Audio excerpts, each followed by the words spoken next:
Hi hello friends, എല്ലാ കൂട്ടുകാർക്കും നമ്മുടെ സാന്ത്വന സീരിയലിന്റെ ഇനി വരുന്ന ആഴ്ചയിലെ മുഴുവൻ കഥാ റിവ്യൂയിലേക്ക് തന്നെ സ്വാഗതം കേട്ടോ. ചാനൽ ആദ്യമായിട്ട് കാണുന്നുണ്ടെങ്കിൽ ഒന്ന് സബ്സ്ക്രൈബ് ചെയ്ത് ലൈക്ക് ചെയ്ത് സപ്പോർട്ട് ചെയ്യണേ. ഇത് ഞാൻ തമിഴിലെ ഭാഗമാണ് പറയണത്, പറയാൻ കാരണമുണ്ട്. ഒരുപാട് പേര് തമിഴ് പറയുമ്പോൾ നെഗറ്റീവ് കമന്റ്സ് ഇടുന്നുണ്ട്, പക്ഷെ അവർക്ക് ഞാൻ പറയാണ്, കാരണം ഈ സീരിയൽ തമിഴിലെ പോലെ തന്നെയാണ് പോകുന്നത്. അതുകൊണ്ട് ഞാൻ തമിഴിലെ റിവ്യൂ പറയുന്നത് കേട്ടോ. കാരണം 1% പോലും അങ്ങോട്ടോ ഇങ്ങോട്ടോ മാറാതെ തമിഴ് ട്രാക്ക് തന്നെയാണ് ഇവരും ഫോളോ ചെയ്യണത്.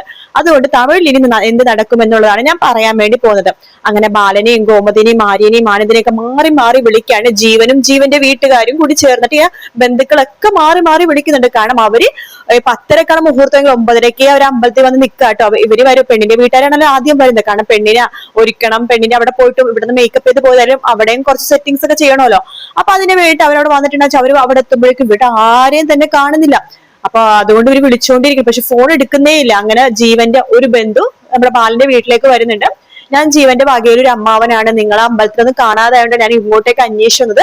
നിങ്ങൾ എന്താ വരാത്തത്? നിങ്ങളെ കണ്ടിട്ട് റെഡി ആയ പോലെ ഒന്നും ഇല്ലല്ലോ, നിങ്ങൾ എന്താ വരുന്നില്ലേ? ഞങ്ങളിത് ഇറങ്ങുവാണ് എന്ന് പറഞ്ഞിട്ട് അവരെ നിൽക്കാട്ടോ. ശരി, എന്നാ പെട്ടെന്ന് വാന്ന് പറയുന്നുണ്ട്. അങ്ങനെ ആ ബന്ധു നമ്മുടെ ജീവന്റെ ബന്ധം അമ്പലത്തിൽ പോയിട്ട് പറയുന്നുണ്ട്, അതെ അവരിപ്പൊ തന്നെ എത്തും, അവര് റെഡിയായി കഴിഞ്ഞ് ഇപ്പൊ തന്നെ എത്തും എന്ന് പറയുമ്പോൾ അവർക്ക് അപ്പോഴാണ് സമാധാനം ആവുന്നത് കേട്ടോ. ജീവനും സമാധാനം ആവുന്നുണ്ട്. അങ്ങനെ ബാലന്റെ അടുത്തും അവിടുത്തെ ബന്ധുക്കളൊക്കെ ചോദിക്കുന്നെങ്കിൽ നമുക്ക് പോവണ്ടേ, പോവാനുള്ള ബസ്സും കാര്യങ്ങളൊക്കെ വന്നു, വാ നമുക്ക് കേറാം.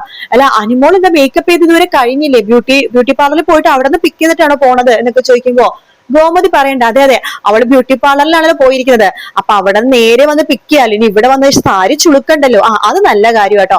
അപ്പൊ അനു നേരെ അങ്ങോട്ടേക്ക് വരുമായിരിക്കും അല്ലെ? അതെ അതെ തേഴിമോളും കൂടെ തന്നെ ഉണ്ട്.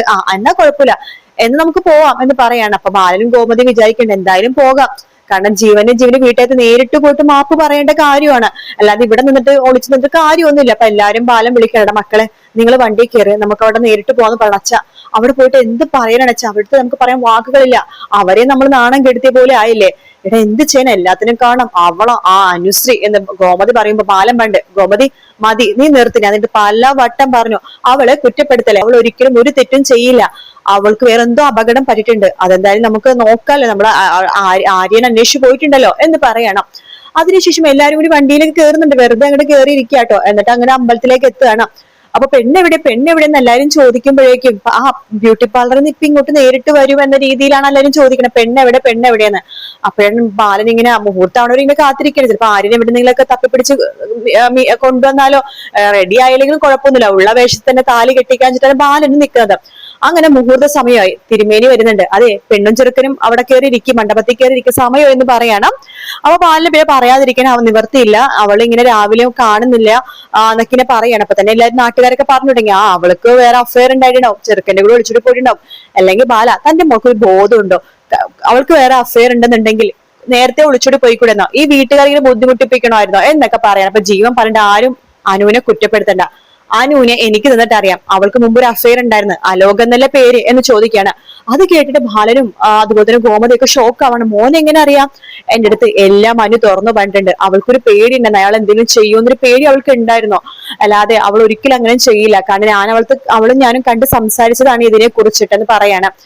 അതുകൊണ്ട് തന്നെ അവൾക്ക് വേറെ എന്തോ അപകടം പറ്റിയിരിക്കണത്, അല്ലാതെ അവള് വേറെ ആരുടെ കൂടെ പോയിട്ടില്ല, അവൾ ആരും കുറ്റപ്പെടുത്താൻ നിൽക്കണ്ട എന്ന് പറയാണ് ജീവന്റെ വീട്ടുകാരും അത് ശരിവെക്കാണ്. അതെ ഒരു പെൺകുട്ടിനെ വിവാഹ സമയത്ത് കാണാനില്ലെന്ന് ചാദ്യം തരത്തുന്നത് അവൾ ഒളിച്ചോടി പോയെന്നാണോ, നിങ്ങളൊക്കെ ഈ നാട്ടുകാരല്ലേ എന്നൊക്കെ പറഞ്ഞിട്ട് അവര് നാട്ടുകാരെ ബന്ധുക്കളെയൊക്കെ കുറ്റപ്പെടുത്തട്ടെ, എന്നിട്ട് അനുവിനെ സപ്പോർട്ട് ചെയ്ത് നിൽക്കണം. അപ്പൊ ജീവൻ പറഞ്ഞിട്ട് അവൾ തിരിച്ചു വരും, ഞാനല്ലേ പറയണത്, അവൾക്ക് എന്ത് പറ്റിയത് അറിയില്ലല്ലോ, നിങ്ങളൊരു കാര്യം ഞങ്ങൾക്ക് അറിയിക്കേണ്ടവരൊക്കെ അറിയിക്കാൻ പോലീസിലൊക്കെ അറിയിക്കുന്നുണ്ട്. അപ്പോഴും ജീവന്റെയും വീട്ടുകാരുടെ വിശ്വാസം ഇപ്പൊ അനു വരും അങ്ങനെ വിശ്വസിച്ച് അവര് നിൽക്കാട്ടോ. അങ്ങനെ സമയം 10:45.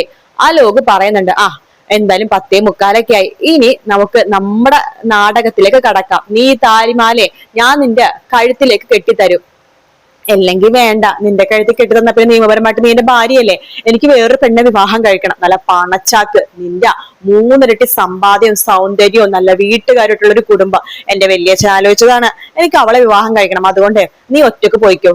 അത് പറ്റില്ല, അലോക് എന്നെ കൊണ്ടയാക്ക്, പിന്നെ എന്നെ എവിടെന്നെങ്കിലൊക്കെ കിട്ടിയെന്നാണെന്നൊക്കെ പറഞ്ഞ് കൊണ്ടയാക്കിയാൽ മതി. എന്നാ ശരി എന്ന് പറയാണ് അലോക്. പക്ഷെ അനുവിന്റെ അലോകിനെ അവിടെ കൊണ്ടിട്ട് പെടുത്തണം എന്നുള്ള വിചാരമാണ് അനുക്ക്, കാരണം ഇതിനുള്ള ശിക്ഷ അവനെ കൊടുക്കണമല്ലോ, അതിന് അലോകിനെയും കൂട്ടിക്കൊണ്ട് പോവുകയാണ് നമ്മുടെ അനു. കാരണം അലോക് വിവാഹം കഴിച്ചിട്ടൊന്നുമില്ല, പക്ഷെ തന്നെ ഇവിടെ നിന്നൊക്കെയോ രക്ഷിച്ചുകൊണ്ടാണ് അലോക് വന്നിരിക്കുന്നത് എന്നൊരു കഥ പറയാന്നാണ് അലോക് വിചാരിച്ചേക്കുന്നത്. പക്ഷെ അനു എന്താ വെച്ചാൽ കാറിൽ വെച്ചിട്ട് അലോകിന്റെ കൂടെ ഇങ്ങനെ കാറിൽ പോകുന്ന സമയത്ത് അലോക് പോലും കാണാതെ ആ ഒരു താലിമാല ഇങ്ങനെ പൊക്കി കാണിച്ചില്ല അലോക്, ആ താലി എടുത്തിട്ട് കഴുത്തിലേക്ക് അണിഞ്ഞിട്ട് ആ ഡ്രസ്സിൽ ഇങ്ങനെ മൂടി പിടിക്കാണ് അനു കേട്ടോ, അലോക് കാണാതിരിക്കാനായിട്ട്. എന്നിട്ട് അവര് അമ്പലത്തിലേക്ക് വരുന്നുണ്ട്. അനു വണ്ടിയിൽ നിന്ന് ഇറങ്ങുമ്പോഴേക്കും എല്ലാവരും ഭയങ്കര എന്ത് പറ്റി മോളെ എന്നിങ്ങനെ ചോദിച്ചുകൊണ്ടിരിക്കുന്ന സമയത്ത് അനു പറയുന്നുണ്ട് അലോകിന്റെയും എന്റെയും വിവാഹം കഴിഞ്ഞു പറയാണ്. അത് കേൾക്കുമ്പോ അലോക് പണ്ടേ വിവാഹമൊന്നും കഴിഞ്ഞിട്ടില്ല, അവള് വെറുതെ പറഞ്ഞതാ, ഇവിടെ വേറെ ഏതോ ഗുണ്ടകൾ പിടിച്ചു പോകുമ്പോ ഞാൻ രക്ഷപ്പെടുത്തിയിട്ട് കൊണ്ടുവന്നതാ, ഞങ്ങളുടെ വിവാഹം കഴിഞ്ഞിട്ടൊന്നും ഇല്ല എന്നൊക്കെ പറയാട്ടോ. അപ്പൊ അനു പറഞ്ഞില്ല, എന്നെ അലോക് വിവാഹം കഴിച്ചതേ കണ്ടില്ലേ എന്ന് പറഞ്ഞ് താലി കാണിക്കണം. അപ്പോഴാണ് അലോക് ഞെട്ടിപ്പോയി, ഈശ്വര ഇവള് കാറിൽ നിന്ന് അപ്പോഴേക്ക് ആ താലി എടുത്ത് അണിഞ്ഞോ എന്ന് വിചാരിക്കുകയാണ്. അങ്ങനെ ആ ഒരു ഭാഗം കാണുമ്പോഴാണ് ബാലനും ജീവനും ബാക്കി എല്ലാവരും, വിശ്വസിക്കാത്ത എല്ലാവരും പോലും വിശ്വസിച്ചു പോകുന്നത്. അപ്പത്തന്നെ ഗോമതി അനുവിന്റെ മുഖത്തേക്ക് മാറ്റി മാറ്റി മുഖം അങ്ങ് അടിച്ചു പൊട്ടിക്കാട്ടുണ്ട് പറഞ്ഞിട്ട്, നാണം കിട്ടവളെ, നിന്റെ അച്ഛൻ ഇത്രയും നേരം പറഞ്ഞത് എന്താണെന്നറിയാവോ, എന്റെ അനുമോള് തിരിച്ചു വരും, എന്റെ അനുമോള് തിരിച്ചു വരും, അനുമോള് ചതിക്കില്ലെന്ന്. നിന്നെ കെട്ടാൻ നിന്ന് ഈ ജീവൻ, നിന്നായിട്ട് ഒരു പരിചയമില്ല, ആകെ പരിചയം 1 മാസത്തെ പരിചയം മാത്രമേ ഉള്ളൂ. അവൻ എന്താ പറഞ്ഞതെന്നറിയാവോ, അനു ഒരിക്കലും തെറ്റ് ചെയ്യില്ല, അവള് തിരിച്ചു വരുമ്പോ അവളെ 2 കൈ നീട്ടി താൻ സ്വീകരിക്കുമെന്ന്. ചതിച്ചല്ലോടി നീ എന്തിനാണ് ജീവിച്ചിരിക്കുന്നത്, നിനക്ക് ആ വഴിക്ക് പോയി ചത്തൂടായിരുന്നു, നീ എന്തിനാ ഇങ്ങോട്ടേക്ക് വന്നത് എന്നൊക്കെ പറഞ്ഞ് കുറ്റപ്പെടുത്താണ്. അപ്പൊ തന്നെ അവിടെ ഒരു കലത്തില് വെള്ളം ഉണ്ടായിരുന്നു അമ്പലത്തില്, അതായത് അവിടെ അമ്പലത്തിൽ പൈപ്പില് വെള്ളം ഇങ്ങനെ നിറച്ചു വെച്ചേക്കുന്നുണ്ട്, കുടത്തിലും ബക്കറ്റിലൊക്കെ ആയിട്ട്.